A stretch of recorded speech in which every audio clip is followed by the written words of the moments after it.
My name is Bill. If you truly appreciate real-life magical journeys into the void, do not even think of missing tonight's episode. Talismans to fulfill your wishes. A talisman for the fulfillment of wishes is charged with the power to provoke wealth or love or protection from enemies. Tonight we discover the talismans we need, and we're starting right now.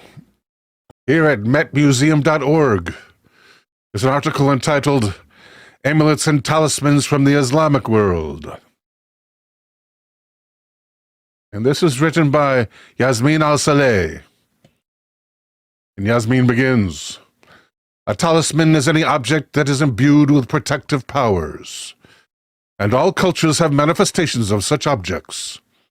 In the world of Islam, they bear Quranic inscriptions, as well as images of the prophets, astrological signs, and religious narratives. Many Muslims believe that an object that is inscribed with the word that an object that is inscribed with the word God or Allah will protect the person who reads, touches, or sees it, and that the word of God has the power to ward off evil. The surface of a talismanic object can be covered with prayers, signs, numbers, or decorative motifs, and the object is carried in a pocket, or rolled and placed in an amulet case. Some talismans are worn as clothing. Thank you, Elder, for the super chat. Elder with the flying superhero blob. I love that superhero blob. Thank you, Elder. Much appreciated, sir, and much needed. The most efficacious talismans are those that are inscribed with prayers, that evoke the name of God and the Prophet Muhammad and his companions.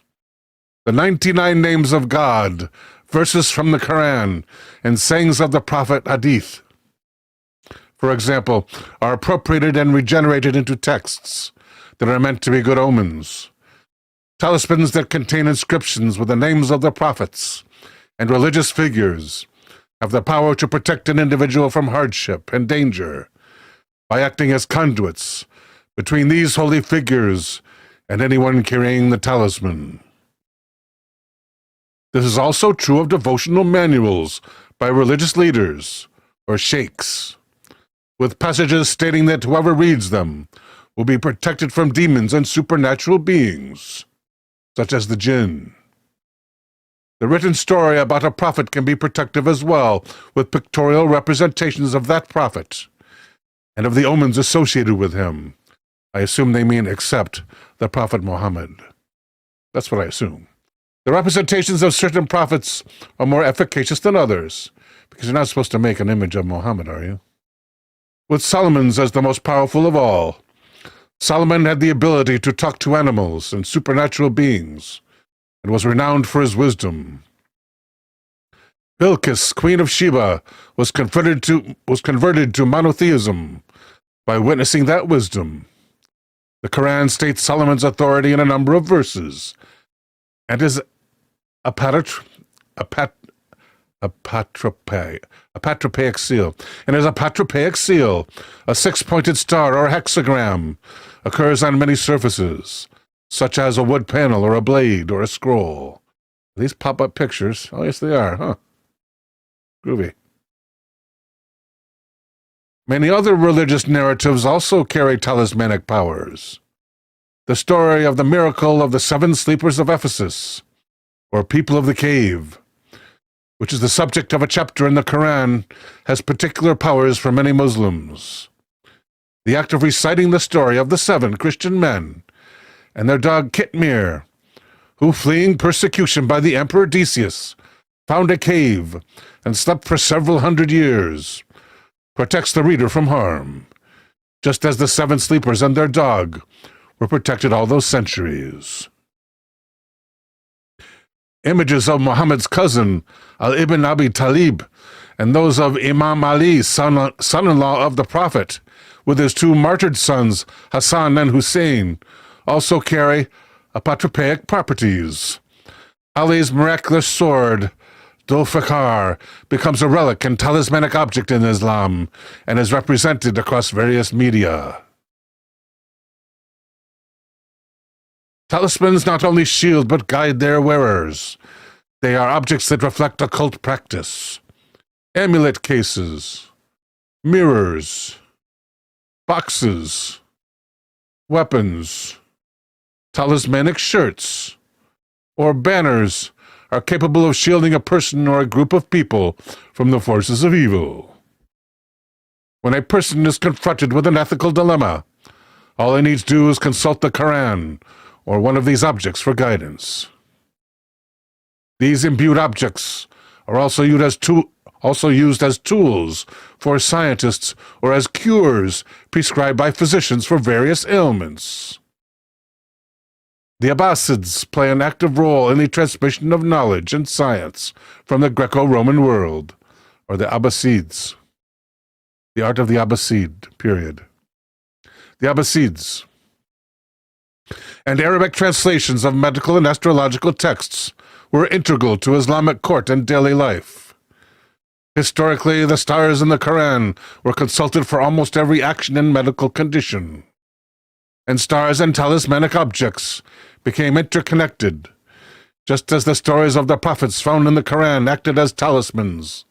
The stars, too, would guide a person on his or her journey in this life and the life hereafter.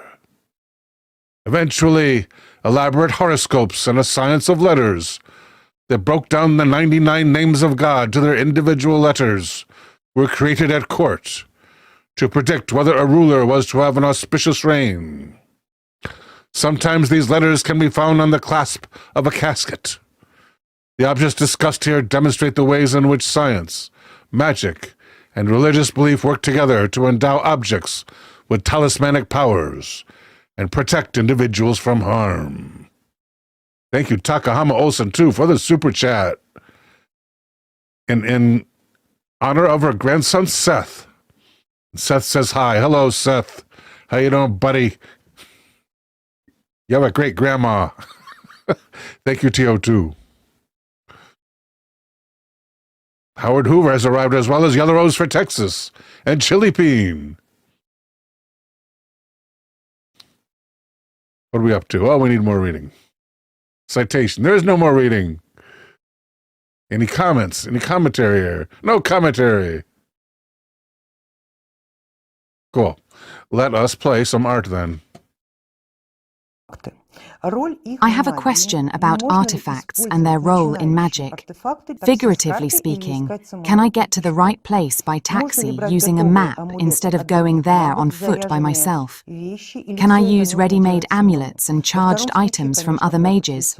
Or do I have to make them with my own hands? Of course, the experience will be more significant in the second case. But you're absolutely right, colleague Matvey. You can use artifacts. You even should use them at the initial stage. Why? Because you might not have enough inner force to do everything yourself. So why reinvent the wheel if it already exists and works perfectly fine? And actually, descendants who follow a magical path need the experience of their predecessors to shorten a route. Amulets are created for this very purpose. But any amulet, artifact, or power object has a reverse side. You need to be very sensitive to this facet and never go beyond it, so that the amulet does not become a crutch without which you would be unable to walk. Therefore, you must understand this facet well and keep your skills up. That is, it is best to do both. You need to know how to use the power objects because, in the first initial stage of training, they connect you to a certain channel, give you stability, resilience, and a basic set of knowledge that must become fundamental for your consciousness. You definitely need to know how to do all of these things, and also, you need to develop your inner instinct, knowledge, and feeling when you need to stop, when you need to remove all amulets, amulets when you need to stop using them and start working on your own. You need to study and understand how to create them, how they work, why they were necessary for you at the previous stage, and why they can be harmful to you at the current stage. You need to feel all these things very accurately. Perhaps you are the lucky one who is fortunate enough to have a human or non-human mentor, because, at the right moment, he will simply tell you that now you need this. Now, you don't need that. Now, you need to use this artifact, which makes you attune your consciousness in a certain way so that knowledge or some skills are perceived and assimilated better. Now, you need to put this artifact aside because it would become a crutch for you. You will not develop your own neural connections. You will not develop your personal magic. You will go on the beaten path, losing your individuality. But one way or another, sooner or later, you should start to develop your own magical specialization, without any crutches, without any artifacts. And when you reach a certain point and a certain limit, you will say to yourself, "Stop, I don't need any more help." And again, you will follow your route without any artifacts. Of course, it is best to combine these routes, but you can follow them simultaneously, do something with the help of artifacts, and learn something on your own. I repeat, it is good to have a mentor who will prescribe this algorithm for you, or at least help you compose it correctly. But sometimes, you must rely on your instincts and follow your own path. In this case, you make more mistakes, but get more valuable results. For you, this experience will be like the initial invention of the wheel, and it won't matter to you that everyone else has been driving it for a long time. Here at thespruce.com is an article by Angie Cho entitled 8 Types of Money Plants in Feng Shui.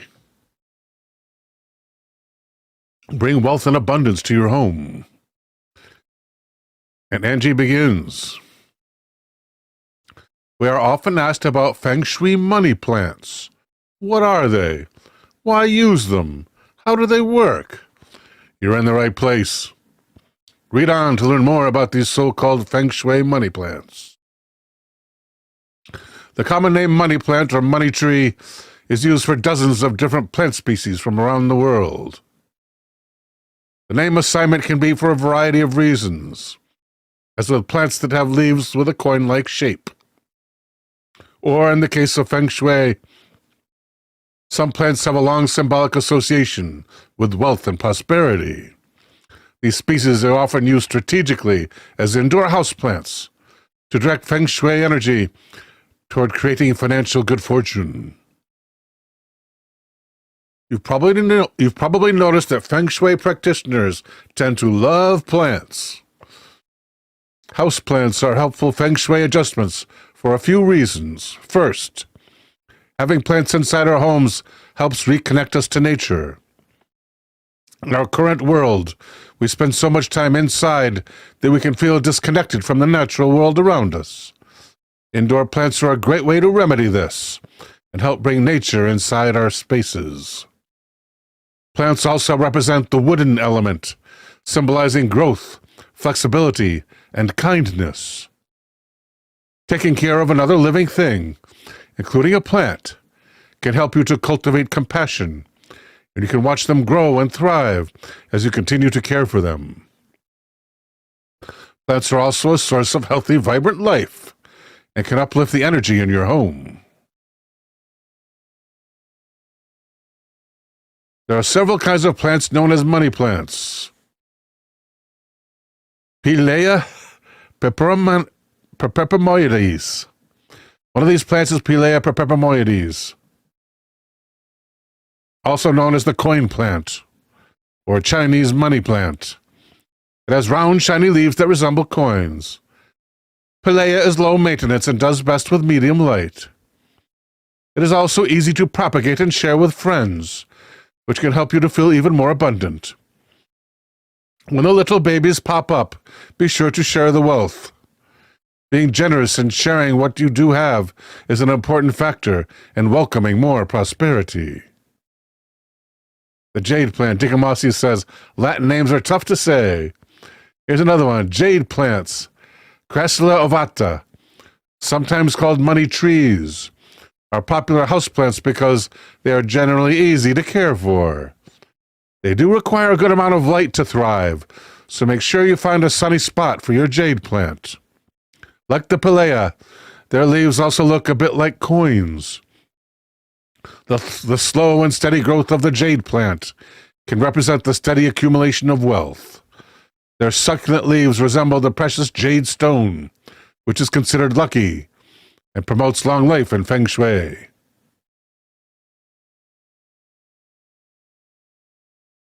Money tree. Pachira aquatica is often used as a Feng Shui adjustment to bring prosperity and good fortune. It's also an easy plant to care for. It grows well indoors and can tolerate lower light environments. The stems are often braided, symbolizing interconnectedness and longevity. 3 stems can represent new beginnings, while 5 stems relate to the 5 elements. In addition to the species plant known as golden pothos, there are several nursery cultivars of APP aureum that make excellent trailing houseplants. Among these are Marble Queen, or the Marble Queen money plant, Marble Prince, and Neon, or the Neon money plant. Welcome to Frost Kitten Games. Pothos plants like bright, indirect light, but not direct sunlight. They don't like to be overly wet and should be allowed to dry out before watering heavily. The long vines of the golden pothos are often used to frame the wealth center in a home or to establish boundaries. The Swiss cheese plant. Among the many common names used for different species is the Monstera genus. There are several that are known as money plants, including the monkey mask money plant, the split leaf money plant, and M. obliqua. Avoid overwatering this plant. As you can see, it does not need as much water, as this can lead to yellowed leaves and root rot. In Feng Shui, Monstera plants represent growth, upward energy, and abundance. They are often placed in or around the home's wealth center. Silver satin, also known as silver pothos or the silver money plant, is a climbing vine with silvery patterns on its green leaves.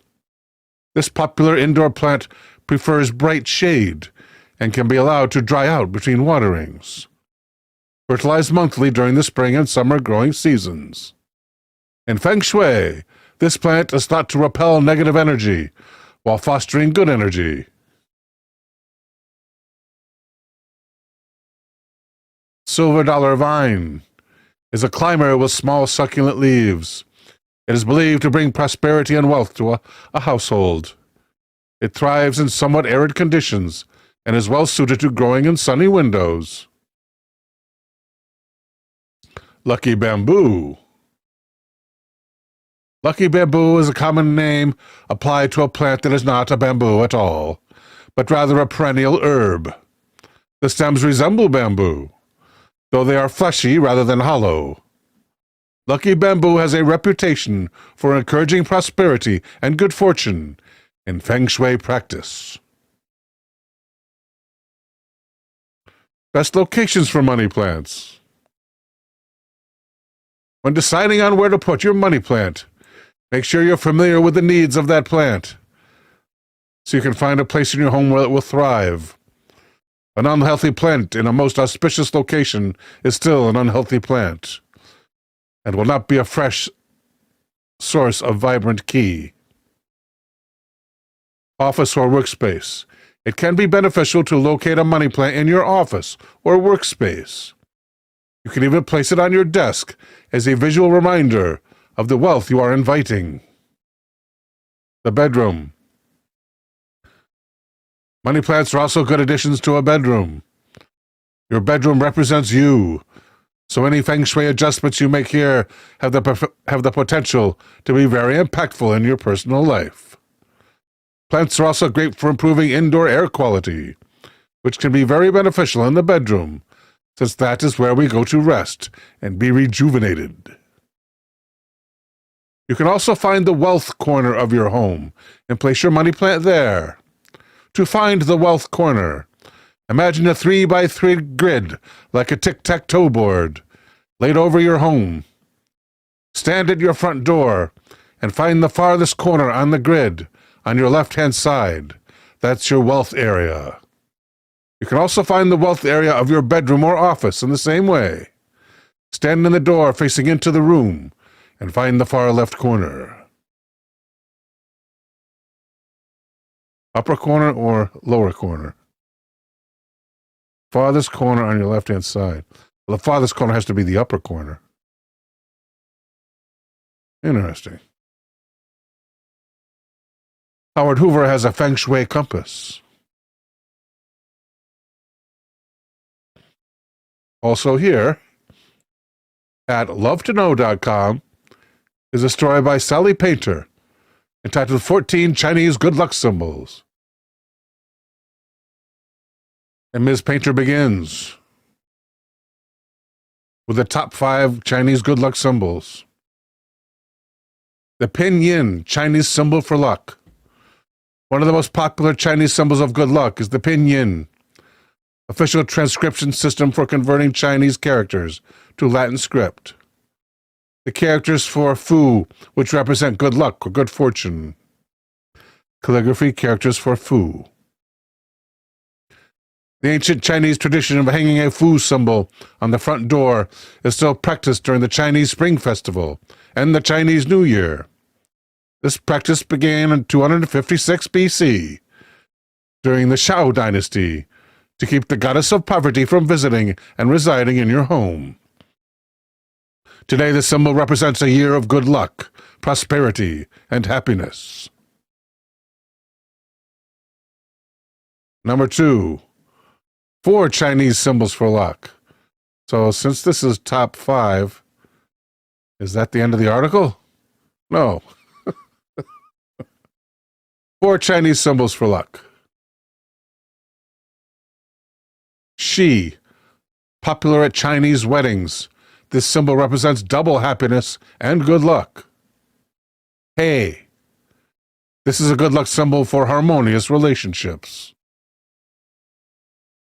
Qi, give this Chinese symbol for good fortune and a wish that all is well for a housewarming gift. And Lu, prosperity, good fortune, and wealth come with this Chinese character. Looks like more than one character, actually. That called a single character.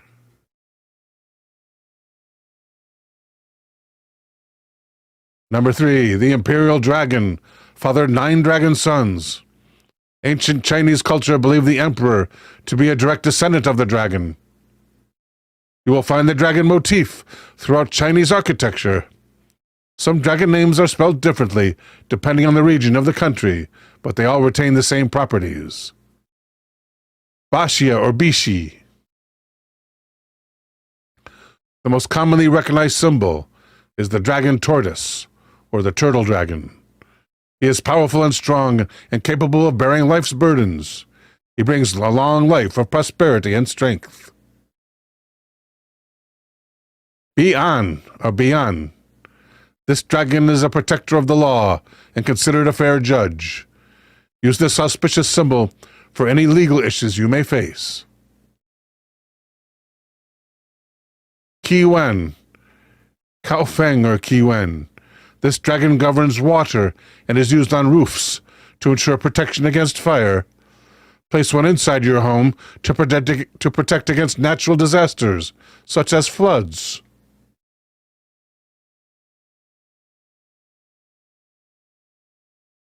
Gong Fu. This water dragon god enjoys swimming in lakes and other bodies of water.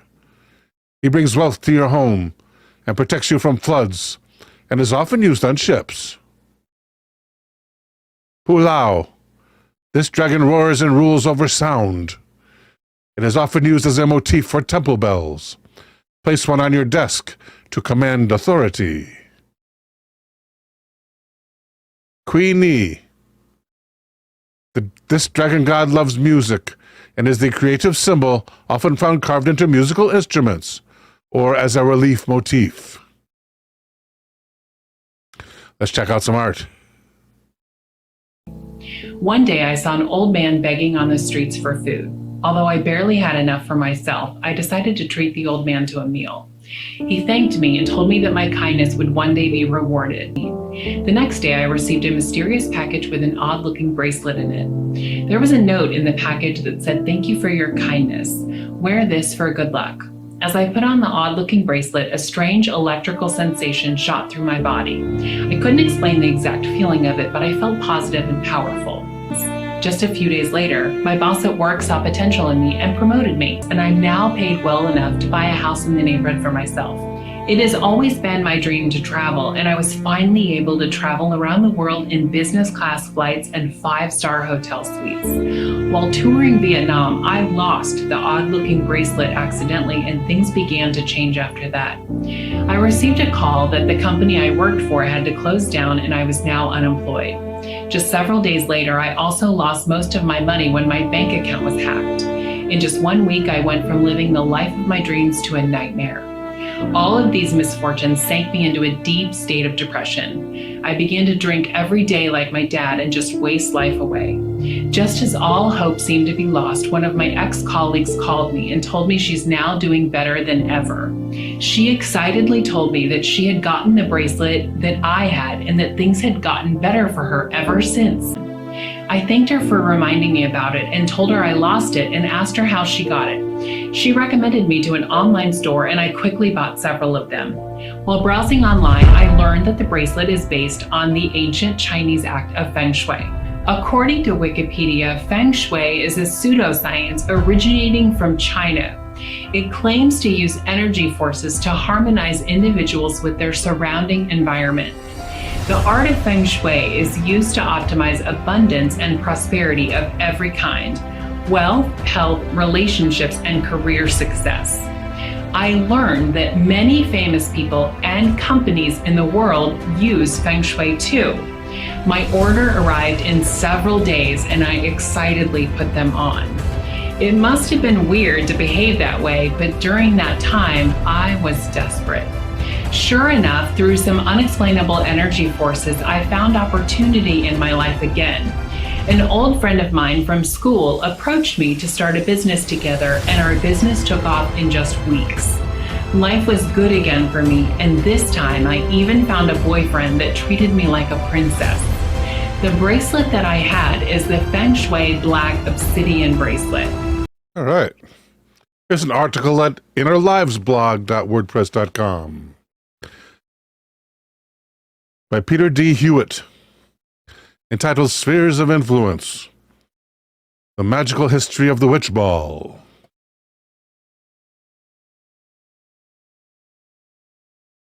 Witch balls are globes of glass with a hole in the top, often suspended in doorways or windows. They were made in most glass factories across Europe as glassblowers' whimsies or showpieces, and then later sold as decorative items. They appeared in a variety of geographical contexts and had numerous uses, but the name itself refers to the belief that these balls were protective devices that could ward off evil spirits, especially the evil eye and the malevolent influence of the witch. Initially, the witch ball was a decorative object. Its earliest antecedents were broad plates of round-colored glass, placed around the gardens of early modern gentlemen and women, for the sun to play upon. This marks the beginning of the witch ball as a garden ornament, its main use in continental Europe. German and Austrian versions, sometimes simply called Kugel, were commercially blown from the 1840s onwards and placed on wire poles, driven into flower beds, or set atop walls or fences. In some parts of Britain, these imports can still be seen. American witch balls, which date to the mid-19th century, were placed upon flared-rimmed vessels, such as pitchers and jars, in order to keep the insects out. Witch balls became immensely popular in the 1930s. They were sold in well-to-do boutiques and were a common feature in women's magazines. To many, they were an antidote to modernity and evoked a gentle Victorianism. The Sphere magazine recommended faded chintz chair covers and a witch ball to impart a degree of charm to one's cottage by the sea. Chintz chairs? Did I say that? Fabric chintz? Sounds like sounds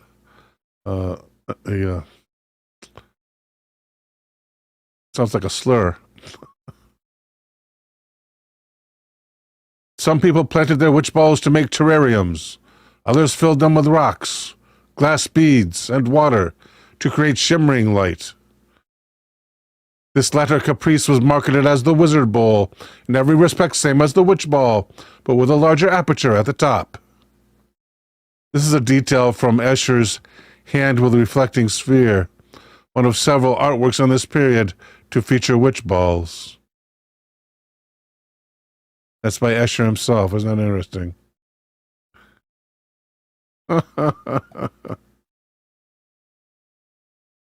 They also started to attract the attention of artists around this time. H.D. Richter exhibited the Silver Witch Ball at the Royal Academy in 1929 to popular acclaim. Casual Kitty says chintz is a cotton textile that emerged from India in the 16th century. Chintz, huh?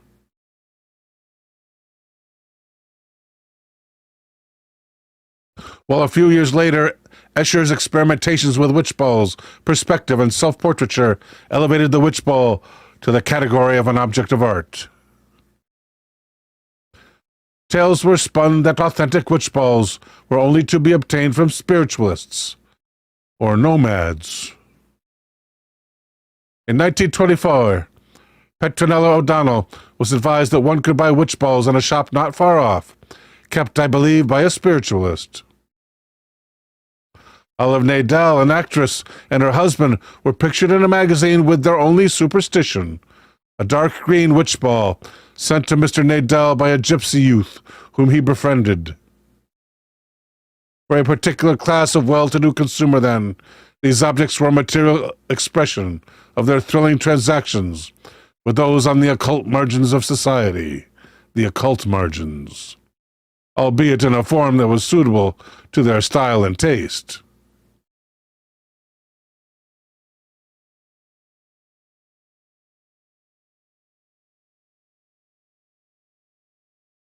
Okay, do we have any comments here? Oh, wait, there's more. Apotropaic meanings. The idea that witch balls could offer magical protection appears to be an innovation of the early 19th century. But the ways in which they were used drew upon a much older tradition of apotropaic magic and its attendant fear of witchcraft. The name witch ball is probably a corruption of watch ball, an allusion to their use in reflecting an extended panorama beyond the usual line of sight, helping people, in essence, to look around corners. This made them especially useful for shopkeepers to spot thieves, for householders to see who was coming up the garden path, or for parents who reportedly hung them in nurseries or above cradles. These prosaic uses unlocked their potential ritual value. From objects of vigilance and observation, watch balls became witch balls and developed into objects of magical protection.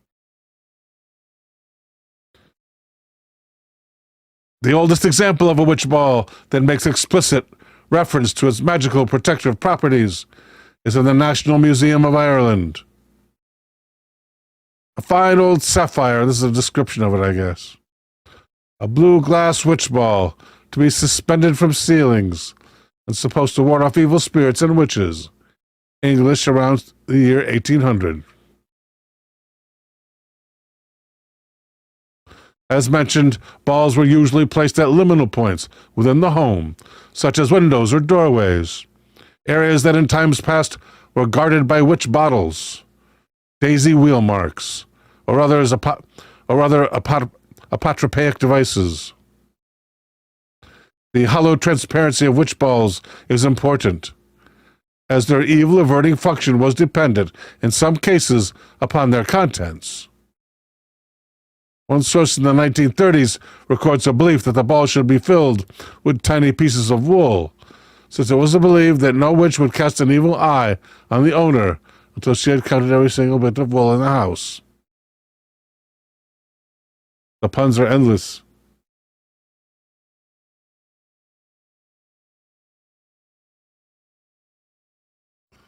Where did the house go?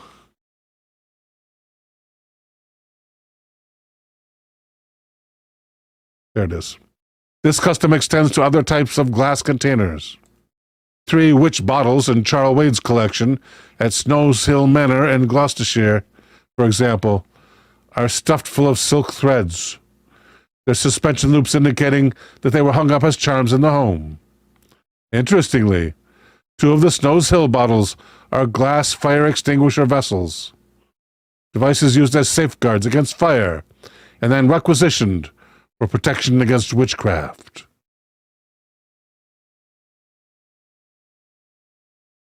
An explanation of the threads inside the witch ball is offered by modern folklore.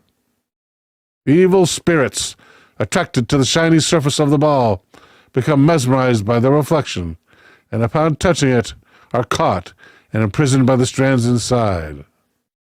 The notion of a spirit trap with an enmeshing function may also explain why many witch balls, especially the nail seed derivatives, have intricate sprawling line patterns on their surfaces. Buckle On says that's a bowling ball.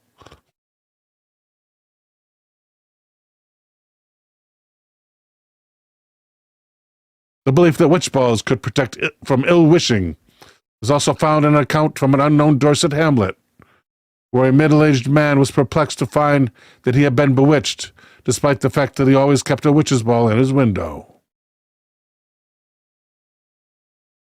This story gave currency to the idea that somewhere in rural England, every household in the district would hang golden witch balls to repel witches.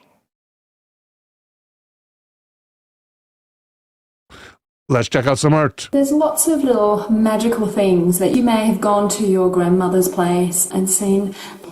You would never know that they could also be used as works of magic.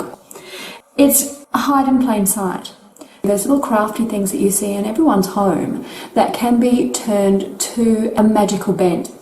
If you're new to the craft and you find that friends and family may not quite understand or be comfortable with seeing pentagrams and other scary occult paraphernalia around, then you can hide magical things in everyday objects and still have that witchy protection, that witchy feel, without making other people uncomfortable. We're going to make a pomander, and you can make pomanders with various fruits. I have a small lemon here, and the skin is not too tough. You can use oranges, you can use limes, and lemons are good for chasing away any kind of greeblies, any bad juju. Now we have the lemon. We also have some cloves. So we'll just have a look again. Now that little end is what will disperse the scent. We have a bit of ribbon and a little piece of wire. And this is gold wire. It can be silver wire, it can be cat wire, it can be that wire that you use when florists are making up bunches of bouquets of flowers or different flower arrangements. So it's very thin, very easy to bend. We also have something to skewer the lemon, and we also have, I've got a little bit of brown paper that I've taken from a paper bag, and something to write on. Now I've got a pencil here, but you can use anything for this little spell. Firstly, we've got our piece of paper. We're going to write a little spell, or we can put a little sigil. This is going to be put into your home to promote a happy home, a peaceful home. It would be a peaceful home spell. There's no particular advanced meaning to that, it's just to give you a bit of an idea. If you fold it into a triangle, it doesn't have to be exact. You fold it again, twice. If you are folding it towards yourself, you are bringing in happiness, you're bringing in prosperity. If it's something that you want to repel, then you would fold it away from yourself. And then one more time. You can charge that with some intent. We're going to put that inside the lemon. So just a little bit of a slit. We're going to insert that, stuff that in there. We're going to create a little hanger so that we can hang this up. So we've got enough on one side and on the other. We're going to push this into our lemon. It will look kind of like that, but on the inside. So now you can see how that will hang. Feed your ribbon around, and then it can hang. So you would make some holes. Every time you put in a clove, you recite your spell. Happy and joyous home will be wherever this is hung. So mote it be. So at the end, this pomander will be quite potent because you've spent the time and the energy to put that magic into the pomander with every single time that you place that clove in. Here's the finished one, and it looks quite nice, and you can see that the cloves are very closely put together. Once this dries, it'll smell really quite nice, and it will be something that you can keep for quite a long time because it dries out. There's no mold. You can hang it, say, a window, like I've just shown you here, or you could put it on the door. And you can see that they're quite nice, and they don't look overtly witchy, so no one would be the wiser. So thank you very much. Here at EverydayHealth.com is a story by Kat DeLong entitled The Truth About Dream Catchers. And Kat begins, Dream catchers are the most recognizable Native American symbol in our country today. For many Native Americans, they represent tradition and the dream catcher legends handed down for generations. For some, they are the symbol of Native American unity. But for others,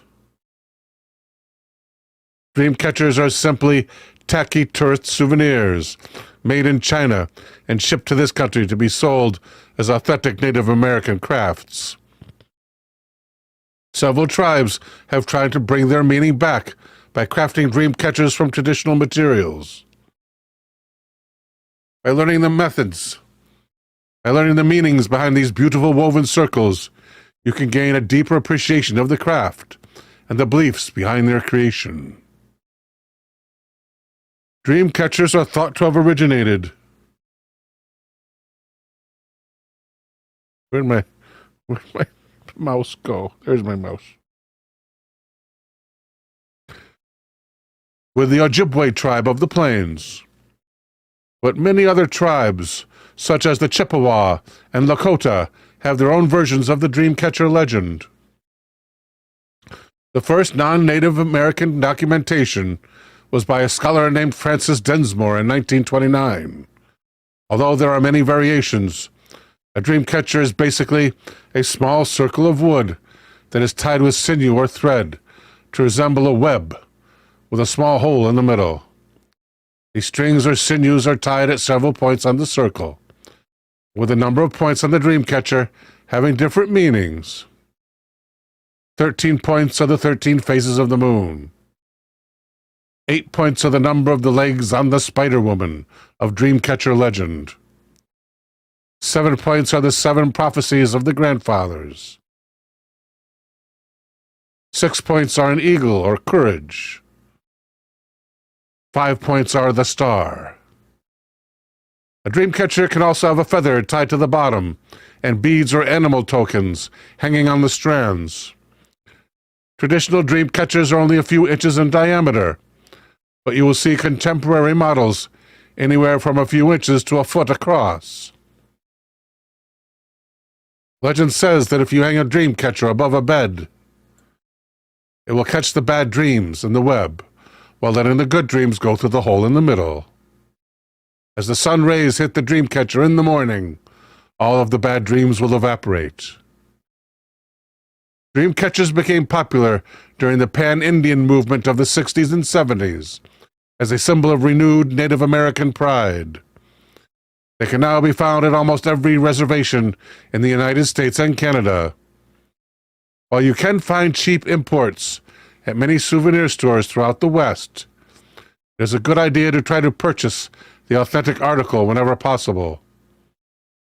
By buying dream catchers that have been made by Native people, you can help keep the tradition alive and help support Native tribes. Several websites specializing in authentic Native American items have been offering authentic dream catchers for sale. Try websites such as nativelanguage.org/dreamcatchers for a list of craftspeople who make and sell authentic dream catchers, and dreamcatcher.com for some beautiful examples for sale. My cat just turned off my other computer, my laptop. She must have laid down on the power button on the laptop. Dreamcatcher legends. Each tribe has a similar dreamcatcher legend, but each legend has slightly different twists that are peculiar to that region of the country. The Ojibwe legend relates the story of how a Spider-Woman brought the sun back to the people of the world.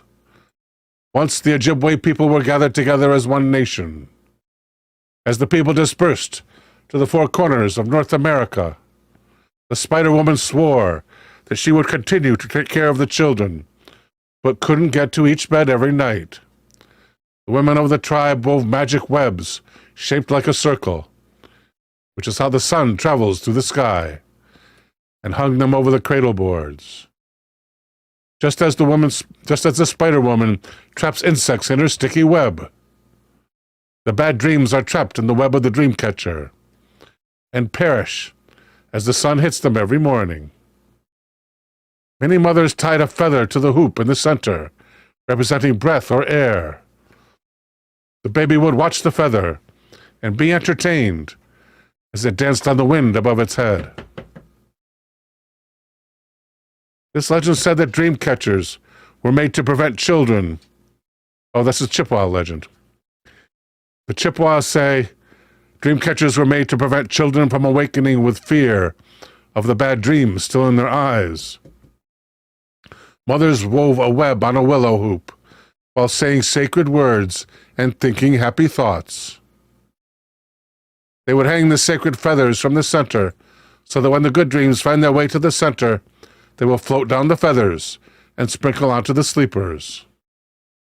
An owl feather stood for wisdom and was placed above the beds of the girls, while an eagle feather stood for courage and was placed above the beds of boys. And there's the Lakota legend. In this legend, an old spiritual leader has a vision. Iktomi, the great teacher and trickster, appeared as a spider. Iktomi took the elder's willow hoop and began to spin a web as he spoke of the cycle of life from infant to old age. He told the elder that if you listen to good ideas, the forces at work will steer you in the right direction. If you listen to the bad, the forces will steer you in the bad direction. He showed the elder that the web was a perfect circle, but had a hole in the center. Iktomi told him that the good ideas will be caught in the web, but the bad ones will go through the hole and not stick, as it sifts the dreams and visions of his people. How to make a dream catcher. There are several different ways. Find detailed instructions in books or on websites such as nativetech.org. Number 1. Use willow or grapevine to make a circle of any size, usually between 3 and 8 inches in diameter. Many people like to wrap the hoop with suede or leather for a more rustic look. Number 2, get some strong, thin string. Tie it in a loop at the top of the circle where you will hang the dream catcher. Loop the string around the hoop, approximately every 1 to 2 inches, depending on how many points you want on your web. This will leave you with the string circling the hoop 1 time. Number 3, start the second round of weaving by looping the string through the straight parts of the first round, in between the points on the hoop. As you work your way around the hoop and tighten the string, it will begin to pull the strings into a diamond shape. Number 4, keep repeating with additional rounds until you have woven the entire web, leaving a small hole in the middle. Number 5, tie it off at an inconspicuous point. Number 6, hang feathers or beads from the center if you wish. I've seen them hanging from the edge, but not the center. Now she's turning on my hardware diagnostics. That's one smart cat. Giving someone a dream catcher, whether or not it's one you've made yourself or one you've purchased from a Native American craftsman, tells the giver that you care about him and his peace of mind. Make sure that she gets a note describing the significance of the dream catcher and how legend says it will protect her from bad dreams and negative thoughts. Many people now put dream catchers all around the house as Native American decor, and you will even see them hanging from the rear view mirrors of many cars. It isn't known whether a dream catcher in the car can protect you from the bad thoughts of other drivers, but it can't hurt, writes the author. And that's it for that. Let's check out some art.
Here at thegoodluckgiftshop.com,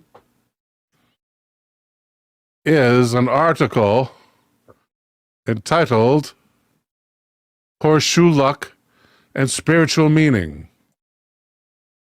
There's a horseshoe right there.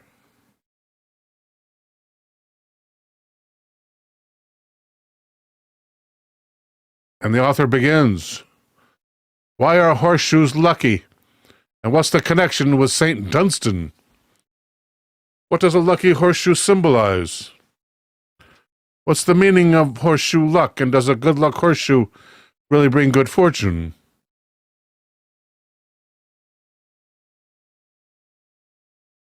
Horseshoes are probably the most well-known good luck charm or symbol in the Western world.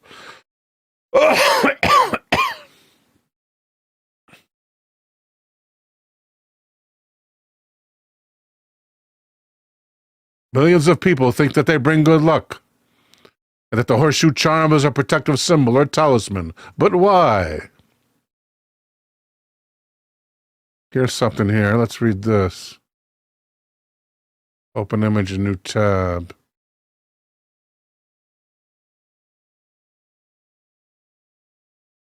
To the owner of this ancient lucky charm, may luck, health, and prosperity accompany you all your life. Congratulations, you are now the owner of a famous lucky horseshoe, an ancient talisman renowned for bringing good luck and prosperity. The combination of luck, protection, religion, and magic that is captivated by the horseshoe symbol means that many people believe it will bring them good fortune and help to ward off evil. Man has long believed that the crescent shape was a powerful protective talisman. For the Greeks, it symbolized the moon with links to Artemis and Diana. In Old England, St. Dunstan nailed a horseshoe to a horse when working as a blacksmith. But the horse was actually the devil in disguise, and it caused the devil great pain. St. Dunstan only agreed to remove the shoe after the devil promised never to enter a house with a horseshoe. And so the symbol of protection arose. May this lucky horseshoe engulf you in a protective aura, so you are happy, healthy, and prosperous. Magical lucky horseshoe, a personal gift to be cherished for a lifetime. Since earliest times, man has believed that the U-shape or crescent was a powerful protective symbol.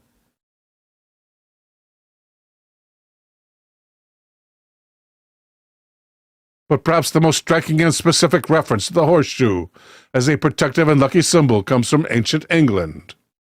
Here lived a man named Dunstan, between 909 and 988 A.D., who later on became the country's favorite saint. While doing some work as a blacksmith, Dunstan is said to have nailed a horseshoe to a horse, but the horse was actually the devil in disguise. Dunstan agreed to remove the shoe and release the devil, only after he promised never to enter a house like his, which was displaying a horseshoe. Dunstan was born in Baltonsborough, Somerset. He was the son of Hurston, a nobleman of Wessex, and a brother to the Bishop of Wells and Winchester. So right from an early age, he was indoctrinated into a religious life and said to be a very pious child. In his early years, while he was living near Glastonbury, Dunstan worked as a silversmith and in the scriptorium. It is thought that he was the artist who drew the well-known image of Christ with a small kneeling monk beside him, now housed at Glastonbury. Some say that this early life, so closely associated with the church, attracted the devil to visit him in the first instance. And by all accounts, it was not the only such visitation to Dunstan by the devil. Dunstan rose to great prominence in English, religious, and monastic life, becoming the abbot of Glastonbury Abbey, Bishop of Worcester, Bishop of London, and eventually Archbishop of Canterbury, the senior bishop and principal leader of the Church of England, the symbolic head of the worldwide Anglican Communion. His life's work restored monastic life in England and reformed the English Church. There are reports of a vision of angels when visiting the shrines of St. Augustine and St. Ethelbert. And he worked to improve the spiritual and temporal well-being of local people, building and restoring churches, establishing schools, and generally promoting peace while enforcing respect for purity. It is no wonder he was made a saint. His relics are housed in a tomb on the south side of the high altar of Britain's Canterbury Cathedral. Because of his early life experience as a blacksmith, he also became the patron saint of English blacksmiths, goldsmiths, and silversmiths. But it is the horseshoe incident mentioned above that brought St. Dunstan the most renown, and it is principally this which is claimed as the origin of the lucky horseshoe. There are other associations between Dunstan and the devil which would imply some sort of protective provenance. In the most famous, he is said to resist temptation and tweaks Lucifer's nose with a hot pair of smithing tongs. English novelist Charles Dickens makes reference to this event in his famous Christmas Carol. St. Dunstan, as the story goes, once pulled the devil by the nose with red-hot tongues which made him roar that he was heard 3 miles or more. Evidently, these tongues can be seen at Mayfield Convent, a Roman Catholic boarding school in the village of Mayfield in Sussex, England. Let's check out some art.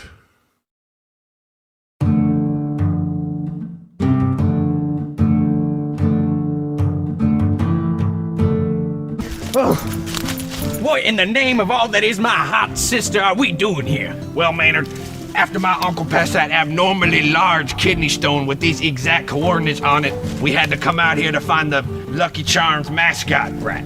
But, I mean right here. This is his lair.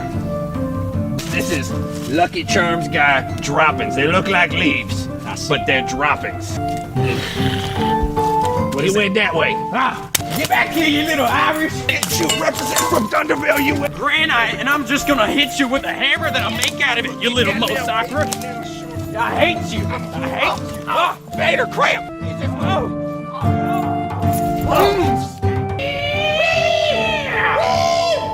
The Confederacy.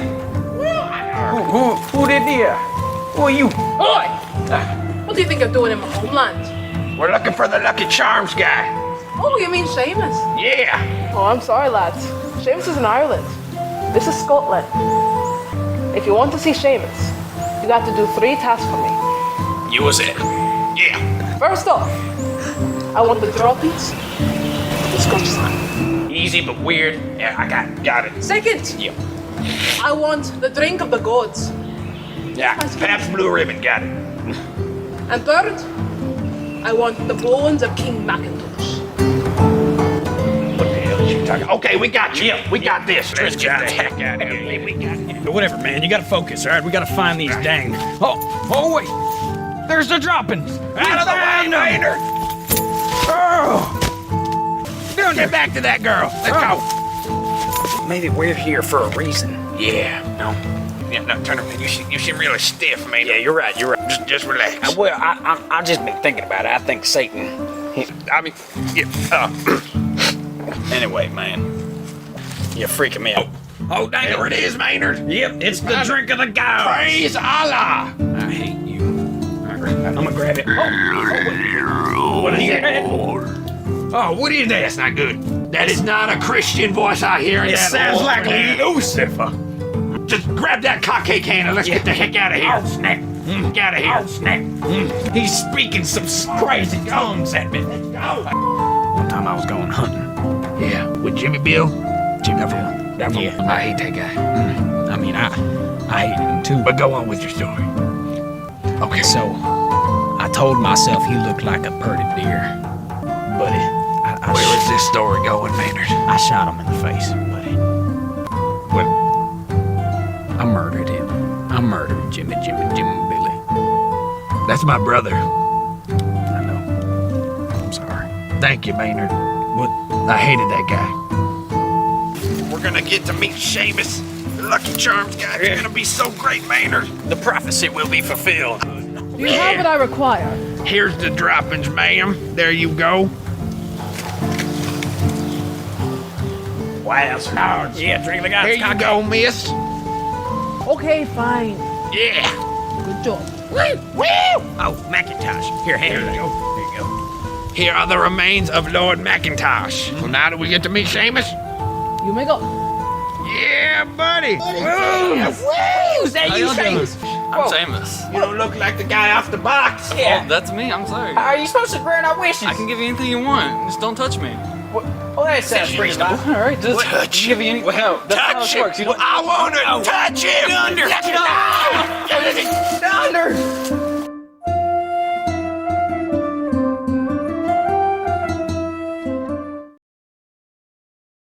Here at shadowboxentbrinkster.net is the Wishing Machine Workbook.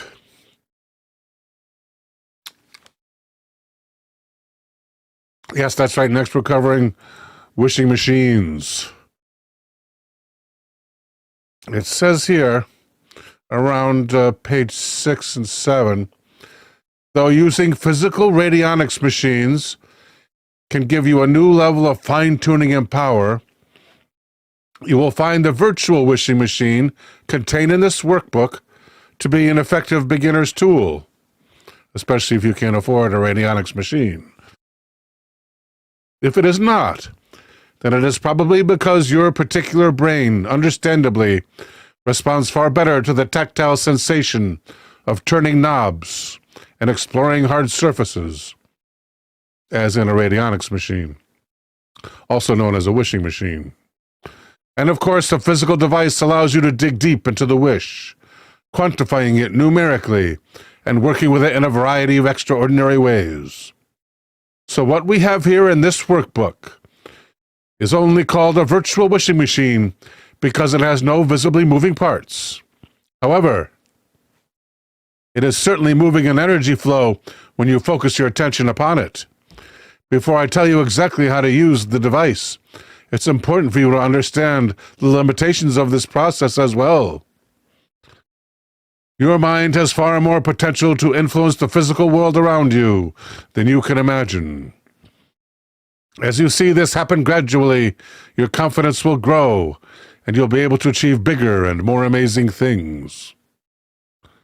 Yet you must face the fact that all of us are limited in some ways, since the force of our minds is working for or against the forces from every other mind in the universe. Some things are truly inevitable. The best example of this is the afterlife. You will expire. There is nothing you can do to change this. It is certainly possible to alter the length of time you live, even by astounding measures. Yet you are destined eventually to move from this realm to another. If you use the wishing machine and want to live forever, your wish will not come true. You must honestly recognize the parameters within which life persists. That's one reason asking for medical help can be tricky and unpredictable. But while you're here, you can make incredible things happen in your life. I am also reminded of the parable told by consciousness explorer Ram Dass. And here's that parable.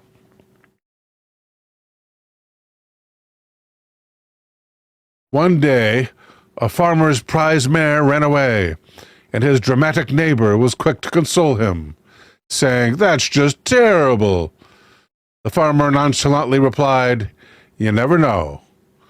A few days later, the mare returned, followed by a magnificent stallion, now the farmer's steed. The neighbors said, "How lucky! Isn't that wonderful?" The farmer nonchalantly replied, "Well, you never know." A couple days later, the farmer's 20-year-old son was riding on the stallion. The horse bucked.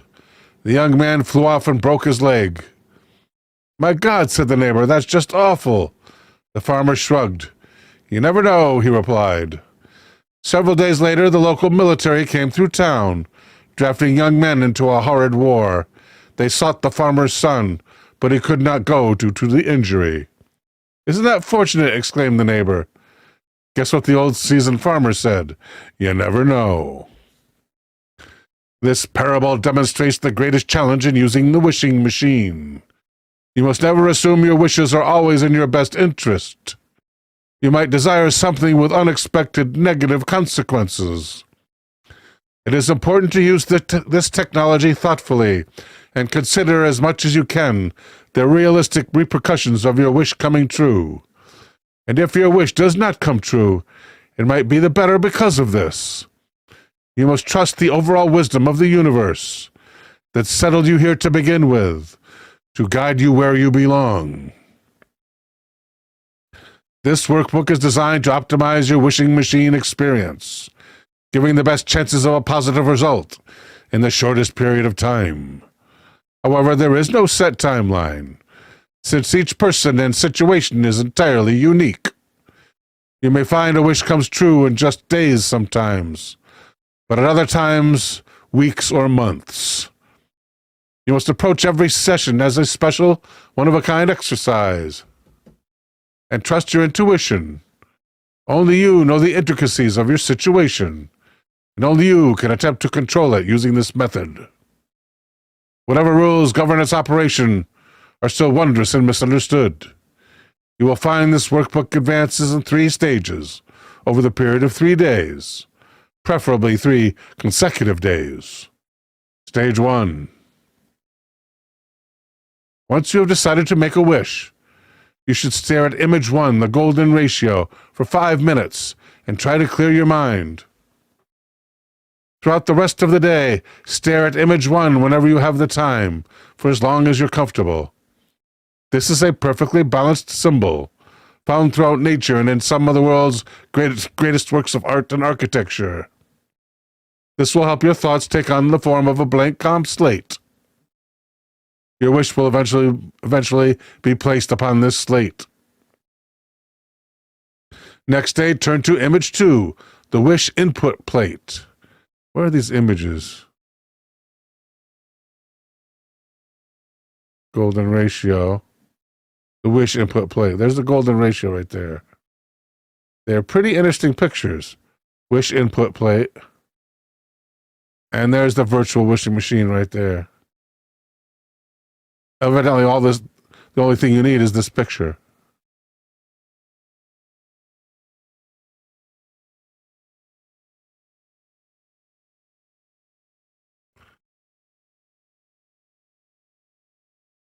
Next day, turn to image 2, wish input plate. This design is created to draw the wish from your mind and contain it in a swirling boundary, granting it motion that will build in momentum. At this point, you must envision the actual wish spinning and pulsating within the symbol. Therefore, you must configure the wording of your wish, an important task. Your wish should be described in the fewest amount of words possible. Get right to the point. Be clear about what you want, but don't get too specific. Here's what I mean. Okay, let's check out some art. Have you ever wondered how some people seem to effortlessly attract the life they want, while others struggle just to get by? Maybe you heard of the law of attraction. Thinking positive thoughts can actually change your life. What if there's more to it than just wishful thinking? What if there's a way to use this universal principle to take control of your life and start manifesting the things that you always wanted? Like attracts like.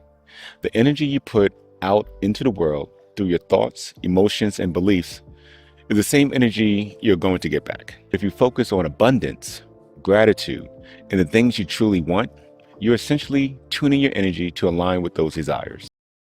Your neuroplasticity. This is your brain's ability to rewire itself. The more you focus on positive outcomes and practice new habits, the stronger those neural pathways become. Over time, this literally changes the way you think and react to the world.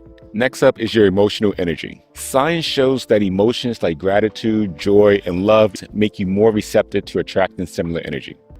It's about aligning your mindset and habits with what you want and creating the conditions to success. Manifestation takes time, effort, and alignment. It's more like planting a seed and nurturing it to grow into a tree. The results don't happen overnight, but they do come with consistent focus and action. Positive thinking is a key part of manifestation, but it's not the whole story. You have to take inspired action. Think of it as a partnership between you and the universe. You do your part, and the universe does its part.